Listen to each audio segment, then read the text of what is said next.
Welcome one and all to the following segment of enjoyment and an escape from reality. But beware, the show you are about to bear witness to will not hold back when it comes to spoilers, language, and things not appropriate for work or children. If you continue on, we hope that you laugh at the banter, that you are thrilled by the topic of discussion, and marvel at the host's dedication to their craft, because you can only get that type of treatment here at Monster Madness. You have been warned.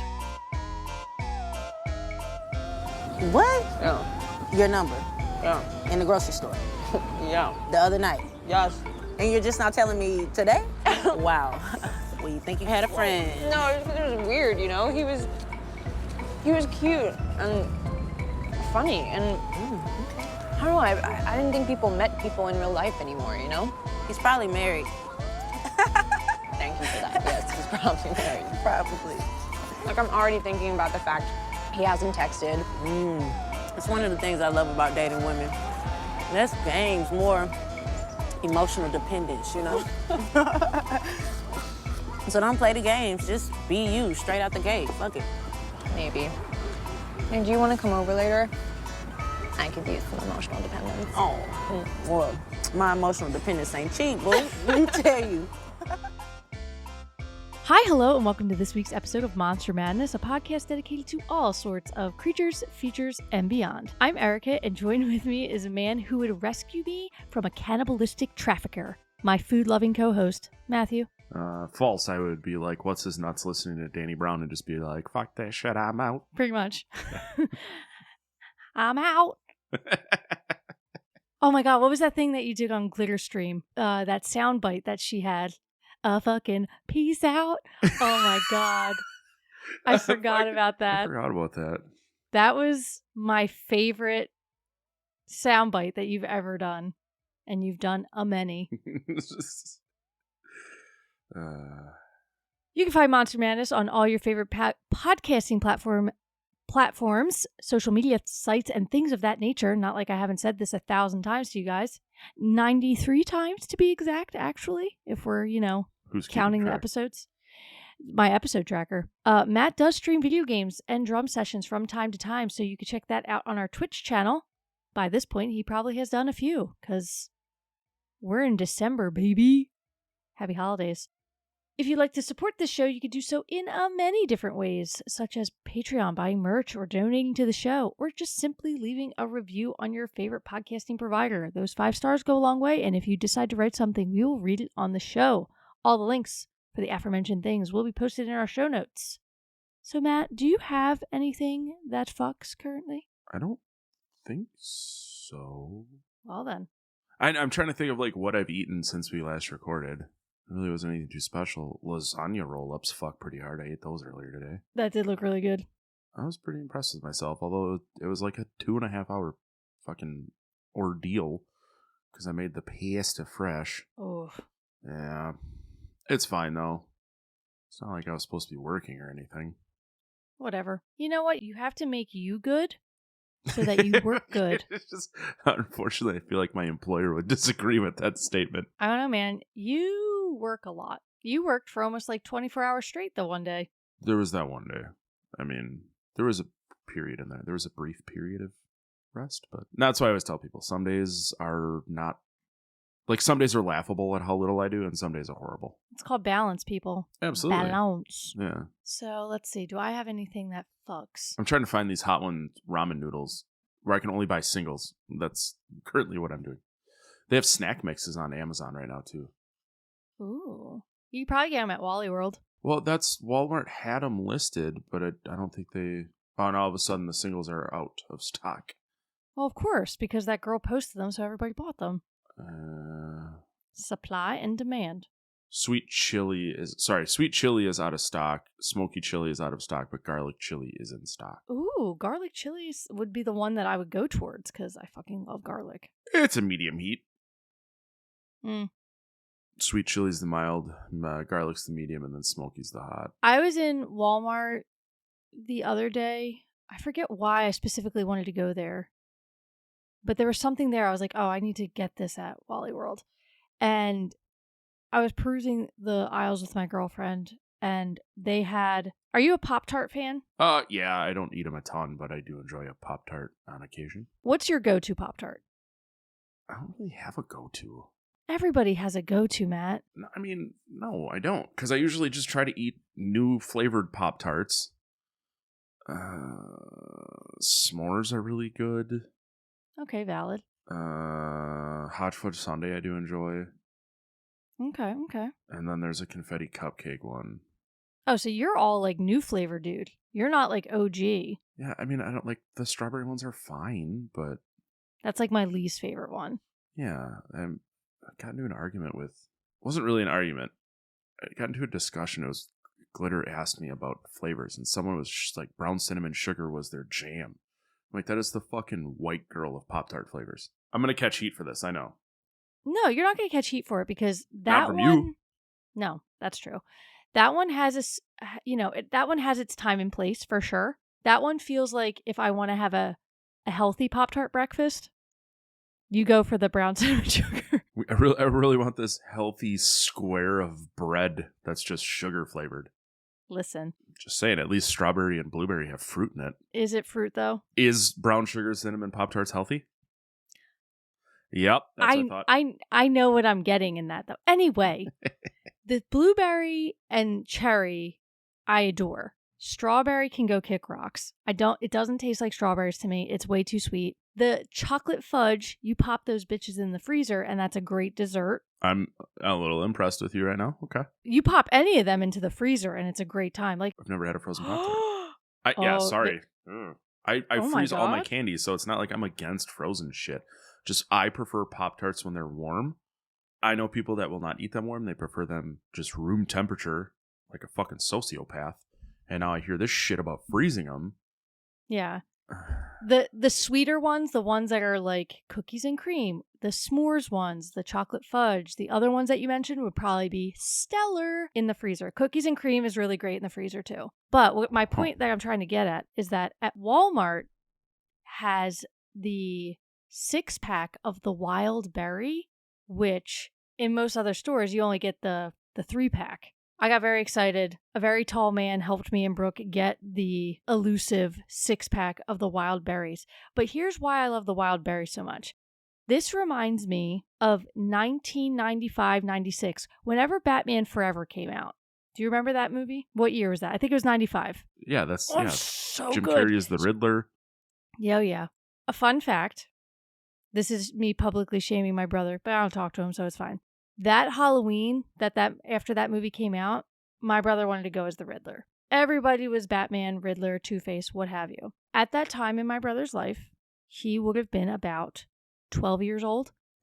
He was what non-PC people would call pudgy. There's no other word to put it. He hadn't had his little growth spurt yet where all of his baby fat came off of him. My dad saw him in his green leotard one time and turned to my mother and was like, he can't fucking go out like that. So my brother was the Phantom of the Opera that Halloween. Anyway, back to Wild Berry. In 95, when they were promoting that movie, they turned the Wild Berry Pop-Tarts into the Batman-themed one. They had little yellow, sugary bats on top of them. I could still envision it and feel the crunch in my teeth. They still taste exactly the fucking same. Exactly the same. So my first does it fuck, Wild Berry Pop-Tarts. That was a long-winded story with a lot of additives. But also when I was at Walmart, after this very tall man helped me and Brooke get said Pop-Tarts because they were up on the top shelf and stacked on top of other Pop-Tarts, we turned the corner and then there was a man in Walmart who shrieked so loudly and said something so nonsensical, I couldn't even tell you what it was, and I'm not even going to try and mimic the screech, but everybody in the aisle that I was in immediately beelined it to, like, as far away from that noise as possible. It was just like a non-communal, we need to get away from the danger that is a Walmart person. Our Walmart has 16 packs of wild berry. Apparently, you need to move to Wisconsin. Coming at you live. It's Clancy's cheesy garlic bread potato chip. I'm going to try these live. live talking to you and see if they fuck. You're literally gonna, I'm not even gonna edit this out. You're gonna hear me open the bag. It's great for audio. All right. We're doing a live. Fuck Does it, it we'll fuck? do it Okay. live. Fuck it, we'll do it live. Okay, so right off the bat, they smell like a normal chip. Totally smell like a normal potato chip. There is no overtly cheesy or garlicky smell. Okay. Okay. One bite. Everybody knows the rules. Huh? Apparently the ramen Funyuns are now finally available at my Walmart. There you go. Okay, so obviously it tastes like a normal potato chip. It tastes like garlic butter. That's it. Okay. I don't hate them. I wouldn't say they fuck. Did you try the dill pickle and ranch mingles yet? Oh yeah, I did. We ate the whole bag. So Those fuck. how quickly did you eat the bag? Because I found so I guess I didn't eat those since the last time. I guess I could the mingles fuck, but the problem is like the top row was stale the next day when I went to eat some. So I just had to eat the rest of the bag. Oh no, I didn't have that problem. No, I mean they're like a weird, and I mean it in a loving way. They're like a weird consistency that's like a little firmer than a Cheetos Puff, but like not in a bad way. So yeah, I had the sharp white cheddar and ranch. They were good, but meh. I'm sorry, I'm still eating these chips. I did try the dill pickle and ranch Pringles. Those are great. What else did I try? Because the all dressed Pringles. Dude, I told you those things fuck so hard. They're so good. Those lasted less than 24 hours too. Yeah. That's so you have the downside / benefit of another snacker in the home, where I am forced to eat these things alone. Someone gave me a half-gallon mason jar full of freeze-dried apples. So they came to pick apples because we have Honeycrisp trees. They came and got apples, and as a thank you, gave me a jar. Saturday, the fucking thing was gone yesterday, and I text her, and I'm like, I'm sorry. And she goes, just so you know, there was like a dozen apples you ate. And I'm like, okay, well, I feel super healthy all of a sudden, but also I was like, ugh, that's a lot of sugar. Yeah, but it's like natural sugar, so it's not horrible. No, then she put some cinnamon on it, but outside of that, it was like Sunday I really ate a ton because I had drank all day Saturday, and then we played a show. So it was like, the awful part is the next day after a long day of drinking is I just want to eat sugar because my body's trying to replace the booze sugar that it has gotten rid of with something. So I chose apples for that. And then, the next couple of days I ate a couple here and there as a little snacky poo. But I've been on a banana kick lately too. Like I think I'm going to make that protein banana bread when we're done here because the bananas I got from Walmart are like already fucking brown. Yeah. So I like have a 47-minute window before they go bad. Okay, so I need to retract something a little bit. I'm going to lean towards that those chips fuck because I just ate like a dozen of them and couldn't stop. I'm going to cut out all the audio of me chewing, so God love Matt for listening to me going. For what it's worth, I couldn't hear it. These microphones are great for that, but it's still going to get pucked up on your audio.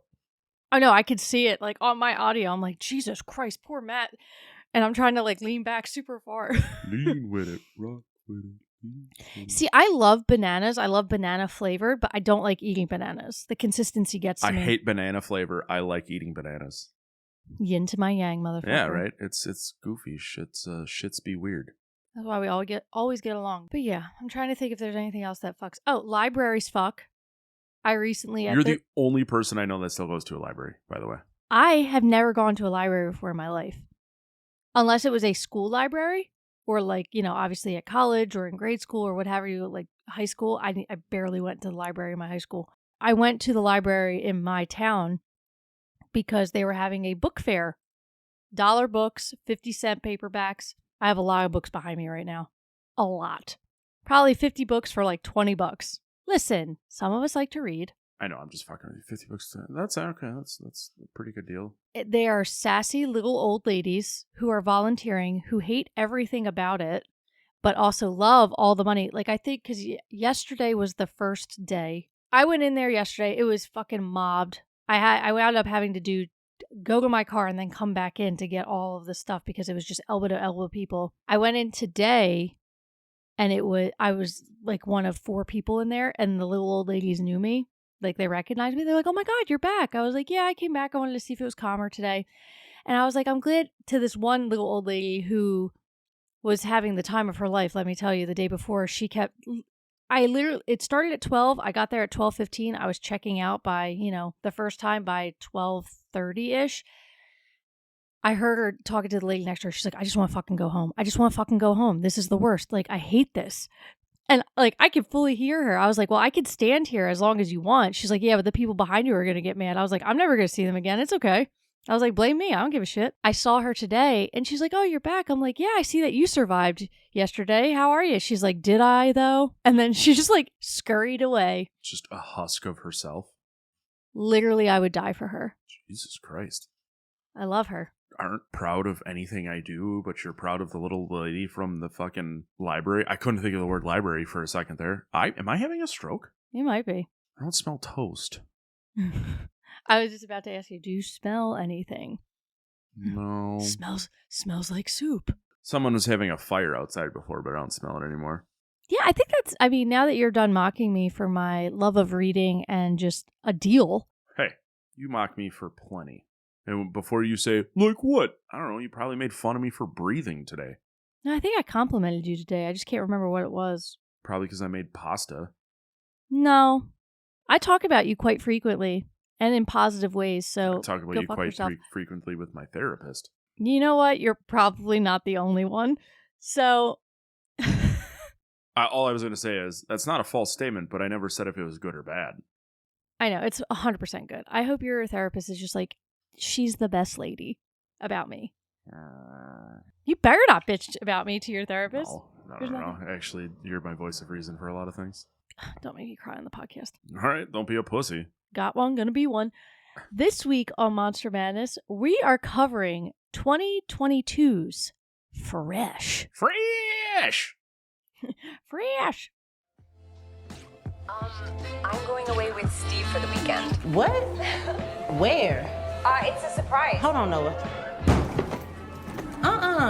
A surprise? I don't like that. I'm just gonna go for it.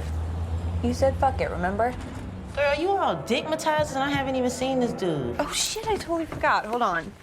Sending you a picture of him.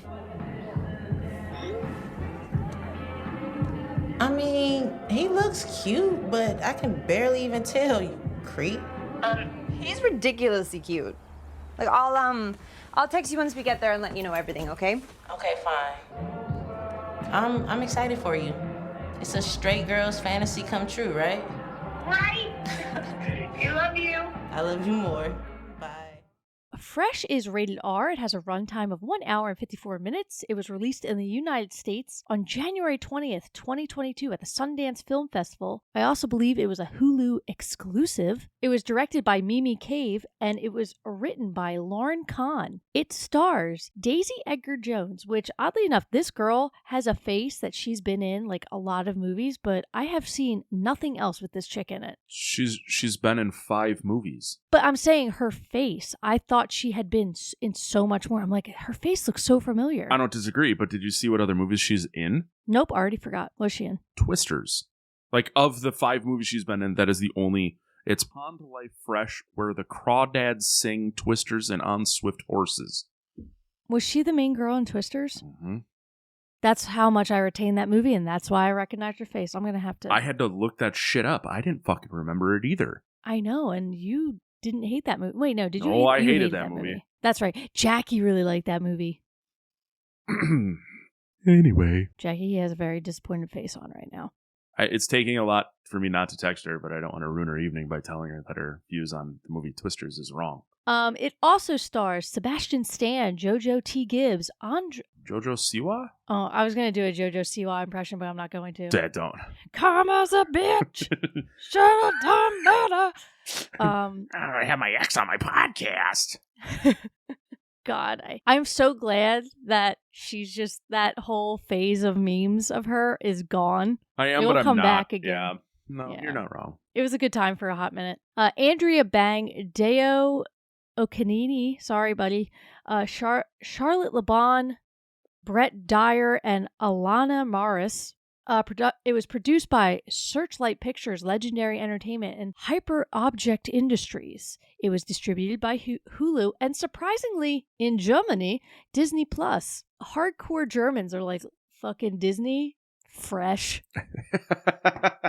That's all. It's cohesive. I never use Disney Plus. Yeah. Do they even have horror stuff on there that isn't like from a show? They have like, I don't want to say like adult content, but they have things that are PG-13 and up on there. Okay. I don't actually know if they have anything R-rated, Well, when but they definitely you think about what they all yeah. own, they have to own some properties. You mean the world? Well, that's what I'm saying. Is like, so that there has to be some out there. I just don't know if Disney Plus has a horror section, but if they don't allow anyone else to stream it, then where else the fuck are they going to do it? You know what I mean? When we're recording this, it is still spoopy times. Spoiler alert, guys, to just kind of, break the fourth wall, rather. Always spoopy times in my life. True. I go to the Halloween section all the time, and there's nothing in there that I would be like, guys, you can't watch that. To my 2 very small children. Which makes sense. That actually doesn't surprise me one bit. Yeah, but Disney's got their hand in everything. But it was video on demand. Here's the thing. Those things on Disney Plus, I feel like you have to pay extra for. So, special effects is Fuse FX, Industrial Pixel FX, Factory FX, and Picture Mill. It was filmed from January 25th, 2021 to March 5th, 2021. Some taglines for the film. It's not for everyone. And finally, love you to pieces in all caps. It's not for everyone works if you go into it not knowing. Here's the thing. I don't like when taglines or just things automatically give away what's about to happen. Mm-hmm. So it's not for everyone gets like B plus-ish. B, maybe a solid B. Love you to pieces a fucking D. I don't like that. Gives too much away. But anyway, what's the budget, Matt? 15 to 20 million. And what was the gross? No idea. Doesn't say. Great. I'm guessing because it went straight to streaming, it's hard to quantify what it made. You know what I mean? Ooh, fancy word for a fancy man. It's the second week in a row that I've used a school word. What was the last one? It's the one that you really hate. Juxtaposition. Oh, yeah. It's just not the best. All right, so let's just hop into the plot of this film real quick. Noah, a woman from Portland, is increasingly disillusioned with online dating and the rude men she encounters. A man calling himself Steve flirts with her at a supermarket, and then they exchange numbers. Now, up until this point, Noah had just gone on a horrendous date. Matt, if I were to ask you what was the worst date you've ever been on, does anything like immediately pop into your head? No, I mean, you have to keep in mind I am a horribly awkward human being.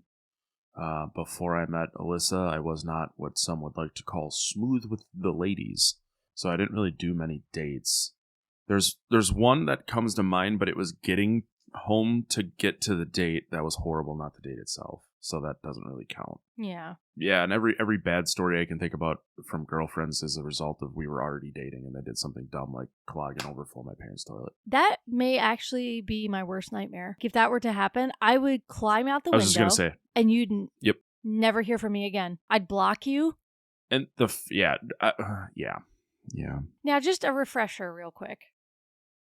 Did she have to come out and be like, guys? She pulled me aside and she just said, hey, the toilet overflowed. What do you want me to do? And I said, there's a closet full of fucking towels. Clean this shit up. Literally. And then I just was met with a pillowcase full of shit water-soaked towels. And then my dear old father had to snake the toilet. My mom blamed it on me for like 5 years before I told him what really happened. Oh my God. Yep. I know that wasn't the original question, but still, I think that might be the worst thing to ever happen to any person ever. Mm-hmm. She left her boyfriend to date me too, and then she wanted to move in, and I said no, and then I broke up with her. And then she used to tell me about how she'd have computer problems, so I'd go over there and fix it, and then just lay on her bed and cry. She would just lay on her bed and cry? I thought you meant you, and I was like, why would you do that? Nope. Did you break up with her because she clogged the toilet? Be real. No, I broke up with her because it wasn't.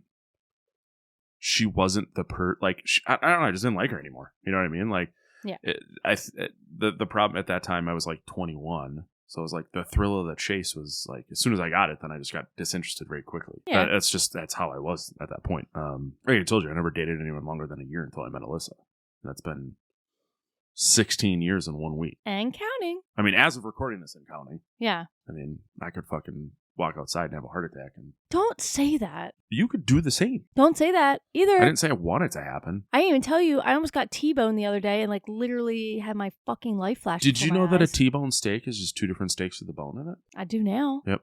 Do you know getting T-boned by another car might fucking kill you? Depends on what side they're T-boning you from. Well, it wouldn't have killed me, but it sure as hell would have probably killed my girlfriend. But like, he was fully in the wrong. Well, it Like- almost. So nobody died. No one Yeah. got T-boned. Yeah, and my car remained unscathed. Everybody's good. Really want a steak.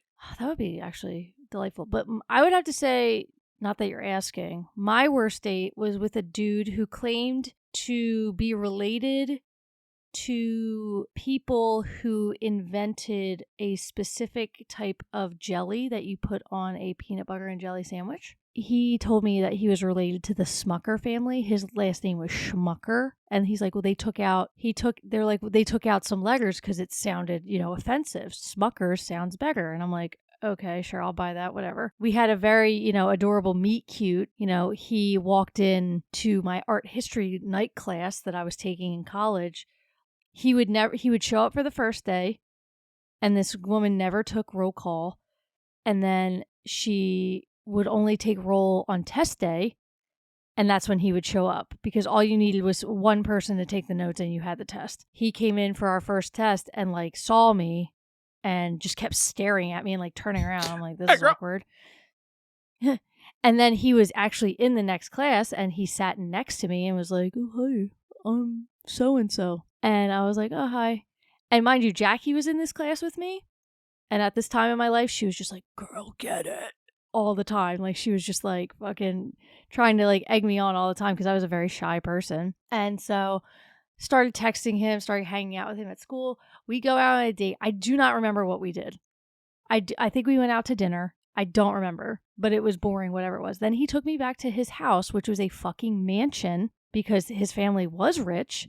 His dad was like 80 years old when he was born. He took me to his room and then poured me a screwdriver, and it was literally 90% vodka and like literally a spit of orange juice. And he was just like, would you like a drink? I was like, absolutely not, because I was like 19 at the time. He then tried to show me his weights. He's like, yeah, I can lift all that. I'm like, cool.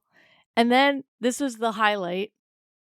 He looks at me, he kind of like looks left and he looks right. And mind you, we're the only people in his fucking dungeon-looking mansion home, which was very fucking frightening. They had like no lights on in the house at all. It was creepy as shit. You don't get rich by leaving the lights on all the time. You're not wrong. They don't get coffee every day from Starbucks and they keep all the lights off. That's how they can live in Brynathan, PA. But so, mind you, we're the only people in the house. He looks left, he looks right. Like there's people around in his bedroom that isn't me. That, like we're in a fucking crowd. And he's like, well, if you don't want to drink, would you like some marijuana? And I was like, I would like to go the fuck home. Can I interest you in this marijuana cigarette? Basically, that's exactly how he said it. And I was like, number one, don't trust that. He might as well have been like, hey, does this rag smell like chloroform? And then just shoved it in my... Like, does this rag smell funny? Because I was texting my one friend. I was like, you might have to come fucking get me. And he was like, where the fuck are you? And this is before you could like just drop your location to people. Because this was about 15, 16 years ago. I probably had like an iPhone 2. And eventually he takes me back to my house, to Mikey's house. I love you, Mikey. He basically made out with my nose and I like ran into the house and my dad was like, did that dude just kiss you on my front porch? I was like, he kissed my fucking like bridge of my nose. He's like, fucking dork. And then that was my worst date ever. It was awful. So it was awful. Since we're sharing stories, and I already told you this about the Elvis impersonator. Yes. So I mean, we're airing funny stories, and now the whole world can hear this one. But TLDR, mostly because I have not told friend of the show Seth, and I have forgotten to. So now he will hear this in 6 weeks when this comes out. But yep. We played a show in Appleton and at our spot here, and afterwards I was standing outside, and this guy comes up to me in a crushed red velvet jacket, no undershirt, and 2 gold chains, and I don't remember what he says, but I just remember looking at him and I said, are you a fucking drug dealer from Miami? Like, what's your deal? And then he goes, no, I just got off the plane. He goes, I just landed at ATW, which is the airport call letters here, from my residency in Las Vegas, where I'm an Elvis impersonator at Caesar's Palace. And I was like, okay, weird, you look like Elvis when he fucking ate sandwiches and pills all the time, but meh. I'm just gonna let you kind of talk. Kept talking. Turns out Harry Styles has the hots for him. Harry Styles gave him a table, front row table, and bottle service at his show at also Caesar's Palace, because at this point he's now at the Flamingo. Harry Styles is at Caesar's Palace. Told me about how him and Harry Styles were gonna fuck, but he couldn't because they just met. And the worst part about it is I kept feeding into it, because he goes, yeah, he just kept, he just only wanted a picture. I said, dude, that means next time you're gonna get that HSD. Like, I don't know what to tell you. And he kept rubbing my shoulder. So it's like, I'm by this point very well aware that he is hitting on me to some extent. I'm very well aware of the effect I have on women. Yeah. So I've now at this point mentioned my wife multiple times. He's still talking. The two people I'm with are just like, all right, well, we got to go. And I'm like, God damn it. So I finally was just like, dude, I got to go home. And he goes, no, you need another beer. And I said, I have a 30-minute drive into the country. I'm going home. And then I said, it's very nice meeting you. I hope you have a great night. And I had fucking left. Fast forward to Tuesday when I was at work telling two of my coworkers this story, not definitely drinking at lunch. And one of them just goes, oh, this guy? And pulls up a news article about how he was an Elvis impersonator who did a single show at a bar in downtown Appleton and is LGBTQ plus and autistic. And I'm like, okay, this makes a lot of fucking sense. But at one point I was like, I think he just went to a Halloween party and had a bunch to drink. And he goes, well, I'm going to live this life. So I was going to poo-poo on his parade. But now I'm just telling the internet about this guy. I will not say his name, but you have enough information to just fucking figure it out if you really want to. But it was... oh, yeah. It was the only way to end that fucking night. Because it was a goofy day. Goofy day for a goofy boy. Yep. I was going to start talking about something else, but we're like in the middle of talking about the movie, and I don't need to sidetrack us more than I need to. We're not even in the middle of talking about the movie. I literally got to her date with the dude at the very, very, very beginning because it was so awful. It was. It truly was, and it was a pretty funny way to start the movie. So I know we had talked previously. You asked if I watched this movie. I said no, but as soon as I started watching it, I remembered I have seen this, but I don't remember like key points or how it ends. I just remembered watching this movie. So... Proceed. So she meets Steve at the supermarket and they exchange numbers. This is after her horrible date with the dude who basically made her pay for her half and then stole all her leftovers, which fuck immediately I would have spit on them and been like, dibsies. On their first date, the two form a bond and have sex.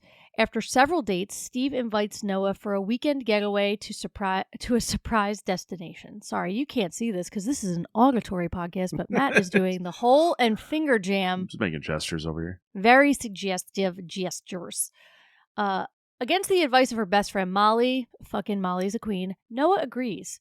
Planning to travel early the following day, Noah spends the evening at Steve's luxury home, but he drugs her cocktail and she collapses. I don't know, man. We come from a different time. After a couple dates, if someone's like, let's go away together, the service is going to be awful. I'm like, you're going to try and kill me. 1,000%. And I feel like if we haven't had this conversation, I'll be kind of shocked. But like, I often, real world stories. So when I was out in Buffalo, with our dear friend Glitter, after the Summers Burlesque show, they were talking about one of the girls was parked across the street. And they were like, oh, well, let's all walk over there. And I was just like, why don't you just fucking walk? I always forget about the fact that I am an imposing sized white man and don't have to worry about this shit. So eventually I was just like, fuck it, let's go. And I walked over to her car and I'm like, no one's going to bother you when I'm with you. And then they were like, these are things that I just don't think about. So it's always interesting to get the female perspective or someone else's perspective on these things that just never crossed my mind. We've talked about various topics of the same thing multiple times. So yeah, there's a scene when she's walking to her car where there's a guy literally holding like a baby or like a cat or something, and she puts her keys in. And I was talking to Brooke about it. I was like, I can guarantee you, dude, or no, Brooke even said to me, she's like, I can guarantee you that dudes watching this will have no idea why she's acting that way. I was like, yeah, I'm sure you have been in a situation where you're like, I'm mildly uncomfortable, but. Yeah. Just because I have a massive penis doesn't mean I don't get uncomfortable in public. God. Yeah, I mean, most people I know that are female have been in situations where they've just been very uncomfortable. They put keys in between their fingers, ready to fucking Wolverine a bitch. It's just the reality that we live in. And it's, whatever. But I remember walking to breakfast with you in Chicago, and the day before, I had been walking to the same breakfast place, and there was a man, we walked through a park, that was violently vomiting. Mhm. I would probably say 6 gallons of water and other mesh was coming out of this man. Big city And living. I don't know. I can't imagine he's still alive. But then the next day we were walking through the same park and I almost said something, but I literally looked at you, having just met you for the first time, like the day before. I was like, yeah, no, it's going to bother us in this park. So we're all good. So, I fully people have made comments.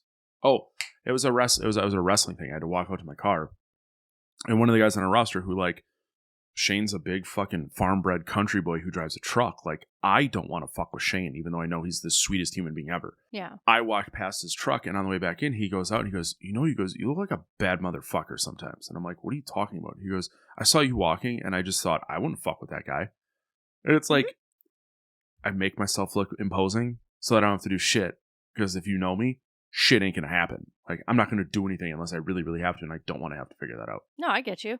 Noah awakens in captivity, chained to the floor. Steve explains that he is a butcher of human meat, which he both consumes and sells to wealthy clients, revealing himself as a sociopathic gastronomic cannibal.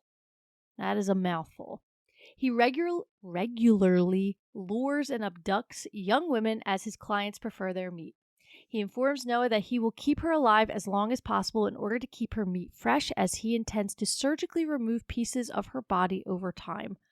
I would snap my own neck so fast. Noah speaks to a woman named Penny, who is being held captive in an adjacent cell, who says that she has suffered multiple meat harvests and that another woman, Melissa, has gone insane. Noah attempts to escape when given an opportunity to shower, and Steve harvests meat from her buttocks as punishment. Now, I thought she was going to go through this relatively unscathed. The man took her whole ass. Yeah, but did you notice later that she still had an ass? Like, they'd made no attempts to make it look like she no longer has an ass. True. I'd like to make, in my mind, I tried to kind of ignore that away by saying well, she has a surgical bandage wrapped around her ass with padding. 100%. And they had her, she was wearing mostly pretty baggy clothing on purpose to kind of hide it, but once in a while it would the gown would hug. It's not like this girl was fucking Dump Trucks McGee to begin with. Like, she's a fucking tiny white girl. But yeah. Hey man. Meanwhile, Molly becomes concerned about Noah's disappearance and begins investigating with her friend Paul, a bartender who served Noah and Steve on their first date. After searching online, Molly discovers Steve is actually named... Holy shit. Oh my god. So, the next paragraph...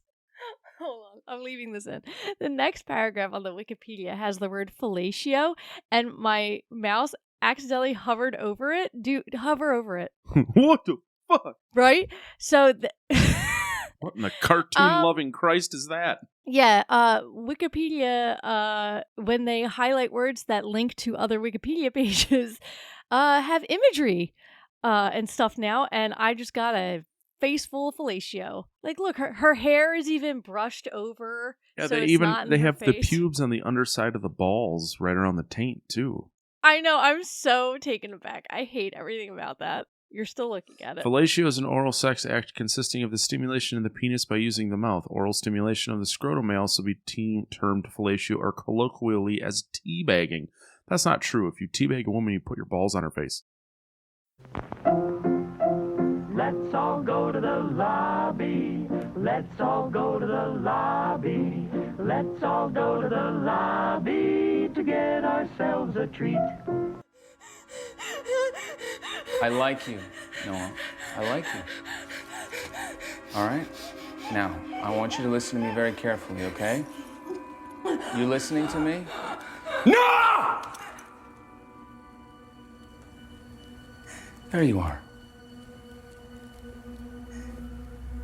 I'm gonna tell you now. I'm gonna sell your meat. People pay me a lot of money for it. And your hair. And weird shit like that. It's a thing. So, I'm not gonna kill you right away. Because the fresher the meat, the better. So, I'm gonna keep you alive for as long as I can. unless you act up. All right? But listen, until then, I'm gonna take care of you. I'm gonna cook for you. I'm actually a really good cook. You don't know it yet. As long as you don't act up, nothing bad has to happen, all right? After searching online, Molly discovers that Steve is actually named Brendan and is married to a woman named Anne with whom he has children. Molly visits Anne and informs her of Brendan's apparent affair. Brendan arrives and denies any knowledge of Noah when questioned by Molly. As she leaves, Molly calls Noah's phone, which begins ringing in Brendan's pocket. Anne, realizing he has been exposed, knocks Molly unconscious. In a shower scene, Anne is showed to have a prosthetic leg. So, hint, hint, nudge, nudge, Anne is also a victim of cannibalistic human trafficking. But for whatever reason, Steve got a liking to her, so he kept her and her nubbin. Noah learns from Penny that she's the only prisoner to have had sex with Brendan. She makes herself more alluring and pretends to be curious about the taste of human meat. Brendan invites her to share a gourmet dish of human meat with him, which Noah pretends to enjoy but secretly vomits up. Now, if you were imprisoned, would you eat spaghetti bolognese that was made of man sausage to survive? Like, what are the lengths that you would go to survive? I don't know. I wish daily for an asteroid to just take me out. I might just be like, you know what, man? Just kill me now. Just take my man meat. Yeah. Kill me now. Take my sick ass peen and make some bratwurst out of it. These bull testicles are a delicacy. I had to explain to my dad what Rocky Mountain oysters were this weekend. Oh, that's what it was. I was trying to think of the fucking name that Dwight called it. Rocky Mountain oysters. Oh, okay. Wow. Fucking interesting how that worked out. But yeah. Oh, these are delicious. What are these? Rocky Mountain oysters, Michael. They're bull testicles. Love that. You sick freak. Oh my God. Him calling Dwight a sick freak is probably one of my favorite lines. After she vomits, meanwhile, Brendan takes Molly away for harvesting. Brendan invites Noah to a formal dinner, providing her a pink dress to wear. Between dishes, Brendan shows Noah a concealed case containing the belongings of 24 victims. Amongst the trophies, Noah recognizes Molly's phone. Following dinner and dancing, Noah persuades Brendan to have sex with her and lets her perform fellatio on him. She injures him by biting him. This was actually a news story that came out once where a girl got kidnapped and the dude tried to get her to perform fellatio on him and she bit his dick off and then escaped through the hotel bathroom window. Good on her. Yeah, I'd say pro tip, if you ever get picked up by a dude, you're kidnapped and you need to get out, just offer to blow him. 100% he's not going to say no because we're dumb animals. Bite the dick and run. 100%. When I was watching this movie, I was like, that's 100% what she should do. Lure him into sex. Bite his dick off. Actually, can you Google how much pressure it would take? Yep. This is what the show has come to. It has. Noah helps Molly and Penny escape their cells while Brendan tends to his injury. After using the dumbwaiter to carry multiple amputee Penny out of the basement, the three fight Brendan in the kitchen, then escape into the woods, while an erratic Brendan pursues with a handgun. What information do you got for me? Well, I'm doing an age verification. Please hold. Holding. In the meantime, Paul becomes concerned when Molly doesn't respond to his messages and follows the location of her phone to Brendan's house. However, he questions what he is doing and drives away upon hearing gunshots. I have never seen this in a movie, and I fucking laughed real hard. The fact that he rolled up, you think he's going to be the knight in shining armor, and he was like, a peace out, and reversed out of there real quick. While listening to Danny Brown. The worst part is while this whole thing is happening, I was just like, oh shit, that's Danny Brown. Okay. There you go. Have you found the information we're looking for? How much pressure it would take the human to bite off a penis? I have not found how much, but a human bite the average human can bite with 160 pounds of force. Type in how much force can a human penis take? Because like you can rip an ear off with like 2 pounds of pressure. How much force can testicles take? I'll take that. 50 pounds or more can rupture a testicle. She could have ripped him clean off, man. She could have castrated that motherfucker. Girl, missed opportunity. So in the woods, Noah, Molly, and what? I changed testicles to penis in the top AI overview. The penis can withstand a lot of force when erect. I mean, I guess. I hope you're incognito. I am. Always. So the tensile strength of a penis, somewhere between 10 and 30 MPa, whatever the fuck that means. Either way, if you have a boner, the second teeth hit it, you're going to lose said erection, and it quickly will become flaccid as she snacks upon your hog. Yeah, I'm guessing you could probably pretty easily bite through a dick. Let's find a homeless person, give him $20 to figure this one out. You're biting the dick. In the woods, Noah, Molly, and Penny attack Brendan again, with Noah taking the gun and shooting Brendan dead. Anne arrives and finds Brendan's body, ordering a companion to put it in the walk-in freezer. Anne encounters Noah in the woods and tries to strangle her, but Noah stabs Anne in the neck with car keys. Fuck yeah. Circle back to the car keys. As Anne recovers and attempts to strangle Noah again, Molly bludgeons Anne to death with a shovel. Noah and Molly relax at last, and Noah receives a booty call text from the toxic man she dated before Brendan. A mid-credit scene depicts 5 of Brendan's clients in a white room seated at a table with bleeding human meat at the center. I actually missed the mid-credit scene because sometimes I don't expect them. So we learned a little bit new, right? Something new right If there. you want me to see something, make it before the fucking credits. The credits tell me that shit's over. 100%. We're from the 80s and the 90s. When the movie is over, it's fucking over. The first time I ever saw a post-credit scene was in a fucking Pixar movie when they added animated bloopers to the end of the fucking movie. That was it. Stop this shit. Yeah, like Toy Story 2 had bloopers at the end of it. It was great. They actually had to remove one once it came to Disney Plus because they made a what's that called? The casting couch joke. Oh, yeah. Yeah, where like a perverted older dude was like talking to 2 Barbies. Yeah, it was like, you might want to take that out. Oh boy. So now that we got through the plot, I'm going to give this movie a straight up yay. It more borderlines on horror than it does humor, but it did have great moments of humor peppered into it. Molly was a great comic relief in the movie of just her constant distrust of not only men, but just Molly's decisions and being like, girl, are you fucking sure? The levity of the conversations between Steve and Noah, even when in captivity, like he was a goofball. He's literally dancing around and blaring music as he's cutting people up and dining on people. It's fucking wild how someone could be so disassociated from the reality of what he's doing, these like horrendous actions. So it does definitely fall into the horror comedy genre.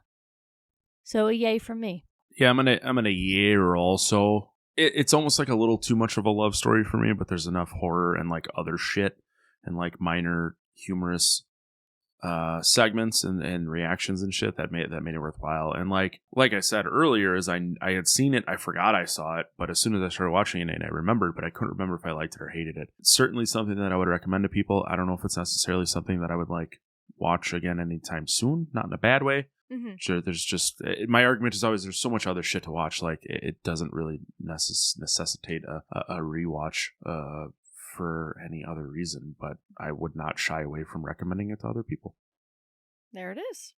All right, now that you have our ratings, let's go into some monster minutiae real quick. I actually don't think there's that many. The title of the movie and intro credits do not appear until 33 minutes into the movie. I did notice that. I know. I sometimes I don't notice or I don't pay attention or I think like I missed it because I look away or I looked at my phone real quick and I'm like, okay, the title sequence must have come up already, but it didn't, and I really actually enjoyed this title sequence quite a bit. Mimi Cave's directorial debut. This is the first film released under Walt Disney Studios Motion Pictures to be rated R18+ in Australia. Huh. There it is. JoJo T. Gibbs broke the top of her heel bone in a take with Sebastian Stan after she jumped and landed on the floor while she was chained to it.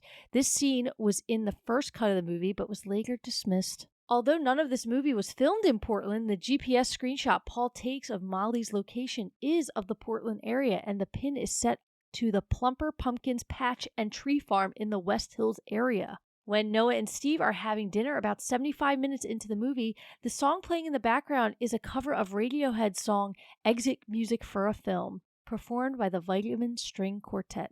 When Noah is having short ribs, Steve declines trying some because he doesn't eat animals and is suspiciously eager to see Noah eat a lot. Trying to fatten her up. When Noah and Steve first meet in the supermarket, a large sign in the background is shown above Noah that says fresh meats. The sign is foreshadowing Noah will be the new/fresh victim of Steve's cannibalistic business. Penny tells Noah, I hope he fucking chokes, referring to Steve.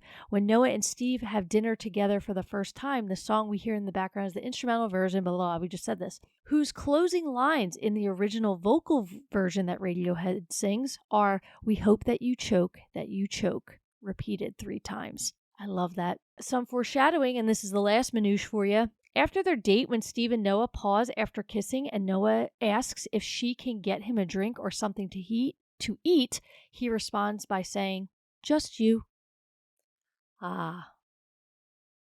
Creepy motherfucker. I mean, clearly when you watch this movie, you know from the get-go that he's probably going to be the bad guy.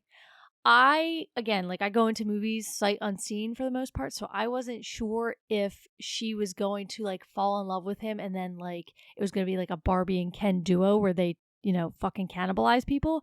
I was happy to see that it turned out quite differently. All right, well, you have our ratings, you have our fuckable items, you have our plot, you have all the information we can give you. This is actually a super long episode compared to our usual ones by at least 15-20 minutes. We hope you enjoy. This was the penultimate. The next episode is literally the last humor horror movie of the season before we take a month hiatus and come at you with a new season, which I'm fairly certain I've revealed multiple times over the course of this last season, but we'll talk about that more on the final episode of the humor horror season. We will see you on the next one. Bye. Bye.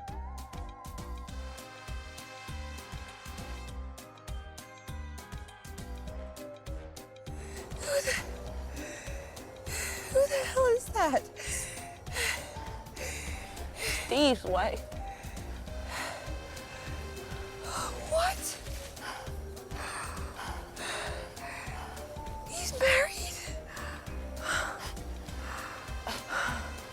Was married.